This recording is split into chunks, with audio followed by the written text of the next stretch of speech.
ઉનાળામાં મેંગો હોય કે એમાંથી બનેલી કોઈ પણ રેસીપી ખાવાની ખૂબ જ મજા આવી જતી હોય છે. આજે આપણે મેંગોની એક એવી રેસીપી બનાવીશું જે બધાને જ ખૂબ જ ભાવતી હોય છે અને તે છે મેંગો મઠો. તમે જોઈ શકો છો એકદમ બહાર જેવો જ બન્યો છે. આજે આપણે કોઈ પણ એસેન્સ કે કેમિકલ વગેરે બનાવીશું અને આ રીતે બનેલો મેંગો મઠો 6 મહિના સુધી ખાટો પણ નથી થતો અને એમાંથી પાણી પણ છૂટું નથી પડતું. તો ચાલો જોઈ લઈએ આજની રેસીપી. તેને માટે મેં અહીંયા 600 ગ્રામ જેટલું દહીં લીધું છે. જો તમારે મેંગો મઠો 6 મહિના સુધી સ્ટોર કરવો હોય તો એકદમ મોડું દહીં લેવાનું. મોડું દહીં હોય તે તમે લાંબો સમય સુધી રાખી શકો છો અને જો 6 મહિના સુધી રાખવું હોય તો પછી બહારનું દહીં લઈ જાઓ. કેમ કે બહારનું દહીં ગમે તેટલું તમે ઘરમાં રાખો તો એ ખાટું નથી થઈ જતું. ઘરનું દહીં અમુક ટાઈમ થાય એટલે થોડુંક ખટાશ પકડી જ લે છે. એટલે જો તમારે સ્ટોર કરવા માટેનો જો મેંગો મઠો બનાવવો હોય તો પછી તમારે એને બહારથી જે અમૂલનું દહીં આવે છે કે પછી કોઈ પણ કંપનીનું દહીં તમને મળતું હોય તે લઈ લેવું. તે ખાટું પણ હોય છે જેનાથી મઠો પણ ઝાઝો બની શકે. તો અહીંયા ટોટલ મેં 600 ગ્રામ જેટલું દહીં લઈ લીધું છે અને હવે એને આપણે કપડામાં બાંધી દેવાનું છે. હવે તમારું નલનું કપડું લઈ લેવાનું કે કોઈ પણ કપડું લઈ લેવાનું જેનો કલર ન જતો હોય એવું કપડું લઈ લેવાનું અને એમાં દહીં ઉમેરીને એને પોટલી બાંધી દેવાની. હવે આમાંથી બધું પાણી આપણે નિતારવાનું છે. તો ત્યારે દબાઈને જેટલું પાણી નીકળે એટલું આપણે પહેલાં કાઢી લેવાનું અને પછી દહીંને લટકાવી દેવાનું છે.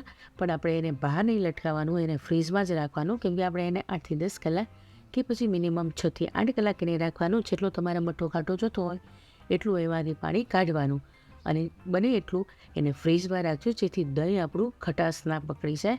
એટલે આવી રીતે જ વાળીને એને ફ્રીઝમાં મૂકી દેવાનું અને ઉપર જલ્દી તમારે બનાવવું હોય તો ઉપર વજન મૂકી દેવાનો જેથી એ જલ્દી પાણી નીકળી જાય.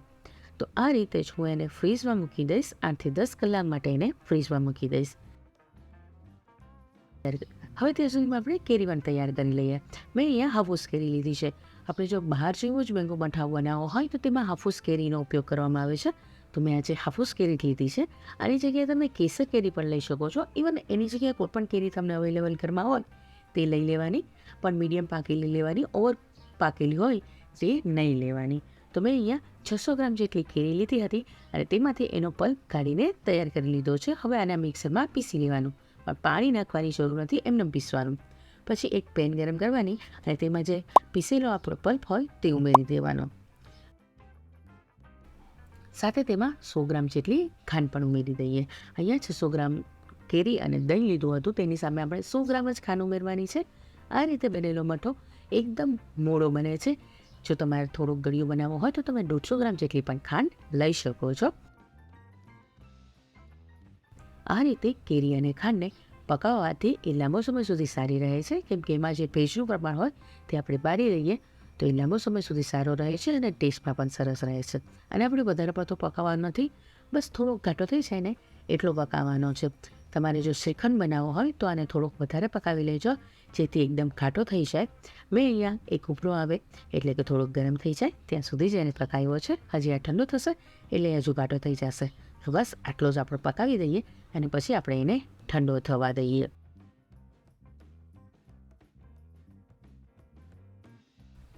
હવે તમે જોઈ શકો છો 10-12 કલાક પછી આપણો મઠો એકદમ તૈયાર થઈ ગયો છે અને આપણે આટલું પાણી નીકળ્યું છે. આમાંથી મેં હજુ વધારે થોડુંક પાણી હતું તે કાઢી લીધું હતું. આ પાણી ફેંકવું ને અને તમે છાશ બનાવવામાં કે પછી કઢી બનાવવામાં કે લોટ બાંધવામાં ઉપયોગમાં લઈ શકો છો અને ફેંકી દેવું નહીં. હવે તમે જોઈ શકો છો મસ્કો બનીને તૈયાર થઈ ગયો છે. અહીંયા મસ્કો જેટલો ઘાટો હશે એટલો જ મઠો ઘાટો બનશે. એટલે જેટલી વાર તમે લટકાવશો એટલો ઘાટો બનશે. એટલે કોઈ માપ નથી અહીંયા ફિક્સ કે આટલી કલાક રાખો. બસ આટલો ઘાટો થઈ જાય ને ત્યાં સુધી રાખી દેવાનો. ઇવન થોડીક વાર હજુ તમે વધારે રાખશો ને તો આ શ્રીખંડ બની જશે, એકદમ ઘાટું શ્રીખંડ બની જશે. તો પછી આપણે એને ચાળી લેવાનો જેથી એમાં કોઈ પણ કણી ના રહી જાય ને એકદમ લીસો બહાર જેવો જ મઠો બને. એટલે મેં જે સનગણો આવે તેમાં જ આવી રીતે ચાળી લીધું છે ચાળણીમાંથી. તમે કોઈ મોટી ચાળણી હોય તો ચાળણીમાં પણ ચાળી શકો છો. અને પછી આપણે સાથે મેંગો પલ્પ બનાવ્યો તે પણ ચાળી લેવાનો છે. ઇવન તમે આ બધી વસ્તુ પહેલાં મિક્સ કરીને પછી પણ એને ચાળી શકો છો. જરૂર નથી કે અલગ અલગ વસ્તુ ચાળવાની. પહેલાં બંને વસ્તુ મિક્સ કરી લ્યો અને પછી ચાળી લ્યો. અને પછી મેં આ બધી વસ્તુને ફેટી લીધું છે, એક સરખું કરી લીધું છે. તો તમે જોઈ શકો છો આપણો મેંગો મઠો બનીને તૈયાર થઈ ગયો છે. હજુ આને ફ્રીઝમાં મૂકીશું તો હજુ થોડો ઘાટો થઈ જશે. તો નિયરલી શ્રીખંડ જેવો જ ઘાટો થઈ જશે. હું જો ફ્રીજમાં સ્ટોર કરવા માટે બનાવું તો થોડો ઘાટો જ બનાવું છું, જેથી એમાં ભેજનું પ્રમાણ ઓછું હોય તો એ લાંબો સમય સુધી સારો રહે અને એમાંથી પાણી પણ છૂટું નથી પડતું. તો મેં એને 2 કલાક સુધી ફ્રીજમાં મૂકી દીધો હતો અને પછી એને સર્વ કરું છું. તમે જોઈ શકો છો એકદમ ઘાટો સર્વ કરવામાં લાગે છે. અને ઉપરથી તમે જ્યારે પણ સર્વ કરો ત્યારે બદામ અને પિસ્તાની કતરણ ઉમેરી દેવાની અને સાથે થોડા ગુલાબ પણ ઉમેરી દેવાના, જેથી દેખાવમાં એકદમ સરસ એટ્રેક્ટિવ લાગે. તો આ સિઝનમાં આ રીતે મેંગો મઠો જરૂરથી ટ્રાય કરજો અને મને કમેન્ટ કરીને કહેજો કે રેસીપી કેવી લાગી. રેસીપી સારી લાગી હોય તો વિડીયોને લાઇક શેર જરૂરથી કરી દેજો અને ચેનલને હજુ સુધી સબસ્ક્રાઈબ ના કર્યું હોય તો સબસ્ક્રાઈબ કરી લેજો અને ફેસબુકમાં અમારી ચેનલને ફોલો ના કરતા હોય તો ફોલો જરૂરથી કરી દેજો. તો તમે એન્જોય કરો ઉનાળામાં મેંગો મઠો. આપણે મળીશું નેક્સ્ટ રેસીપી સાથે. ત્યાં સુધી આવજો. Bye bye. Thank you. જય શ્રી કૃષ્ણ.